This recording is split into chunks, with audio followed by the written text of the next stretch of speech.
What's up, Master Builders, and welcome back to Ginny Big's Railway. And today, I got an amazing mock showcase for you guys. And yes, it is all about Oliver the Great Western Engine. And of course, like always, let's go straight to the actual wheels, because on this occasion, this is actually more complicated but unique as well.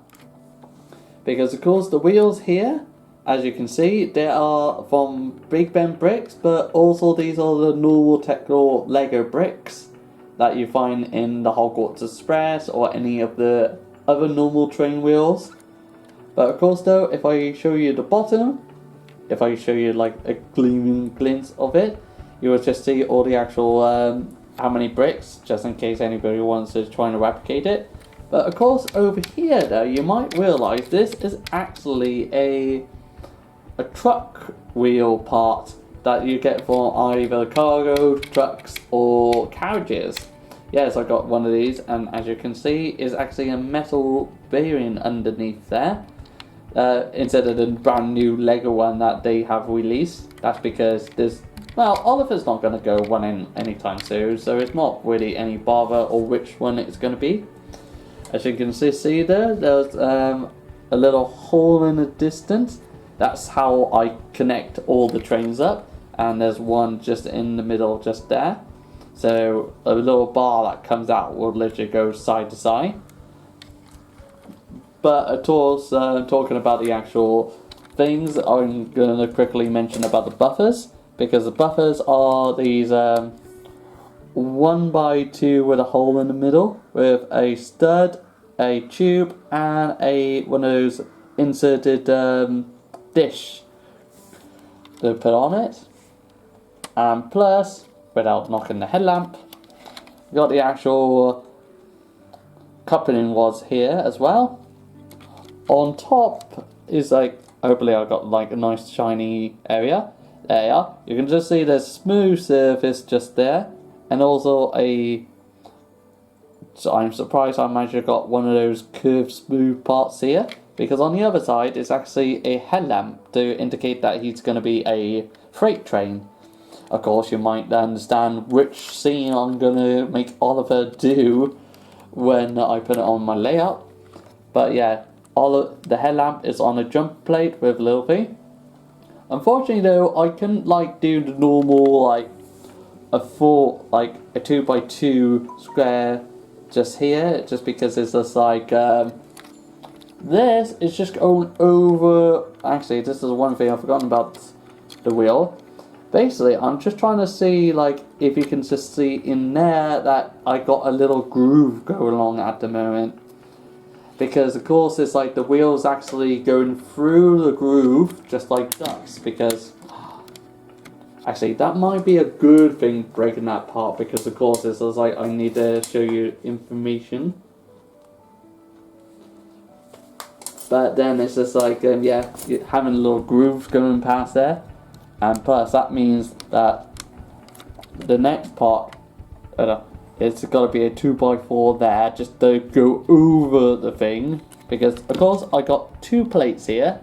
This one's just going out, so I need this one to go over.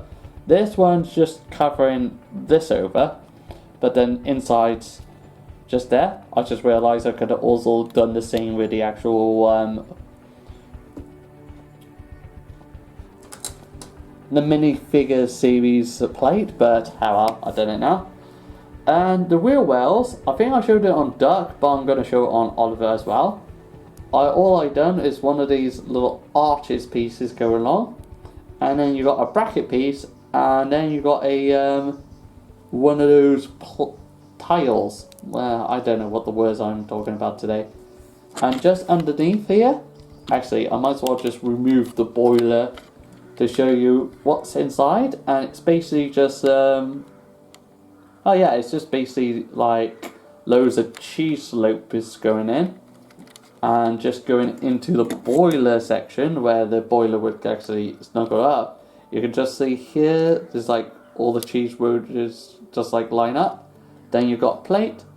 To order to make sure the big gap doesn't make it so obvious, I got these headlamp bricks like this one here but in green, and I got the actual green cheese slopes on its side using a snot technique.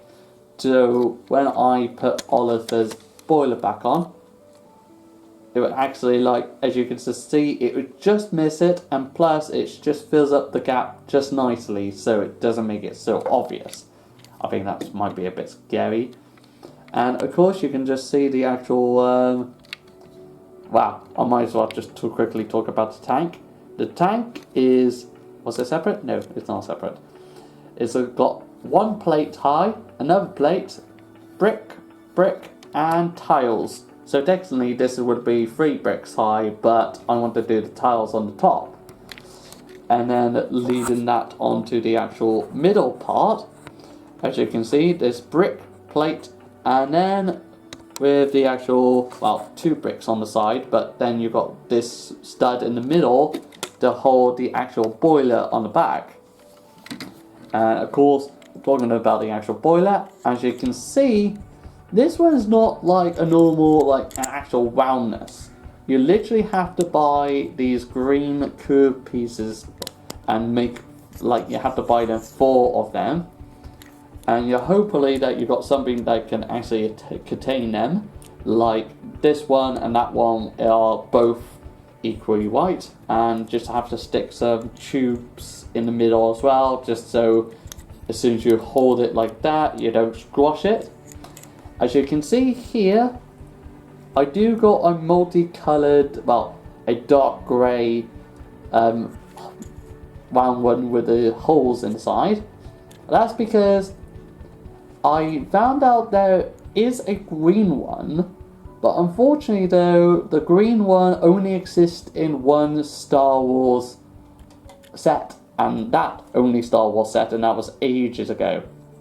So unless I want to spend like £125 on a set just for one part, yeah, well, maybe in the future, but now it's just like, if I stick it onto the bolly, the only thing that you're going to see is the top, and it's not going to notice correctly by kids anyway.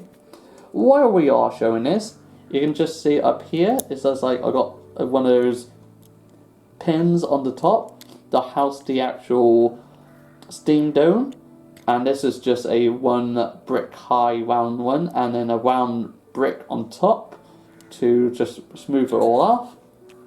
And of course you've got quite a few of those round bricks just going along, and then you've got a black plate and then a black round brick with a funnel on top. This is my normal average funnel for most of my engines, so this is like easy to replicate, even the dish on the top. And then you've got a big giant dish in front to represent the actual face itself. But carry on to this part now. The part I've forgotten about is to talk about the actual little round parts going up here to create the actual firebox kind of thing. And this is like, that's like every single locomotive I more likely have this kind of thing. It's always a 4. James, Ginty, this Oliver, like they always got 4. The firebox is always a 4 for some reason. And also you got a little steam gauge whistle. I need to remember my railway stuff now. Yeah, that's like in the middle of that 4 studs. Is, as you can see, is all tiled apart from the jump in the middle. There's meant to be a little dish going in the middle as well, but of course I couldn't get that one in time. So I just got a little dome, safety whistle, and then if I put Oliver's boiler back on, I will just quickly show you the actual top of the tank, because I did say it was tiled off, apart from the same jumper that is used as there is actually being used here. So I could have just said that to that. And now onto the actual cab itself. As you can see in the cab, you might realize the cab is up a little bit inside. That's what normally technically being used for most railway tank engines that are all definitely on the main locos. But as you can see though, you've got like a brick, a turn plate, a brick, a plate, and a triangle going upwards, one of those slope bricks, a plate. And here's the complicated part, because I need to talk about the windows. Yeah, I've taken away the boiler because that's how important it is. Yeah, the window though, I didn't use like a normal one, I didn't use a square one, like how I'd done Prairie over there. Go and check out that video if you like to, on the actual Forest Railway story scene. But yeah, what I did on this one though, is I got a plate here, and then I got a jumper plate. So now, if I remove the whistle, this little part is actually 3 studs long, instead of like 4 studs long. So it just gives that square boxy feel for Oliver. And on the top just here, there's another jumper plate right there. That's a tile, so that's just a jumper plate to attach it to the actual roof itself. The roof is just normal, it's just 5 studs long with a 3 stud plate just there. And the actual back of it is the windows is just literally the same. If you've seen my duck review, you might realise the bunker is actually the same as well. Just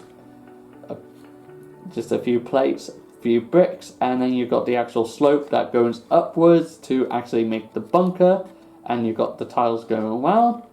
And I'm just going to quickly destroy the roof for a second, and maybe the cab. As you can see, you can just see the jumper plate just there. And then you've got the actual fire, well, all the gauges. Well, this is just blank at the moment, but I'm going to intend to do more stuff on it. And if I take away the back of Oliver, you can just see this there. I actually got a little hole just for the firemen to actually dig some, well, just shovel coal into the firebox. That's meant to be here at the moment. Whew, I can't believe you got to see so much about a little tank engine. That should be a good thing, to be honest. Imagine if I actually start building a big locomotive. And then you've got lots to talk about. Hold on, let me try and fix Oliver in one go. There we are. Good boy, Oliver. You definitely are doing a great Western job than Doug. See, even performed good. But anyway, I hope you master builders enjoyed the showcase today, and stay tuned for more content. Don't forget to like, subscribe, and comment down below, and of course, to stay on track.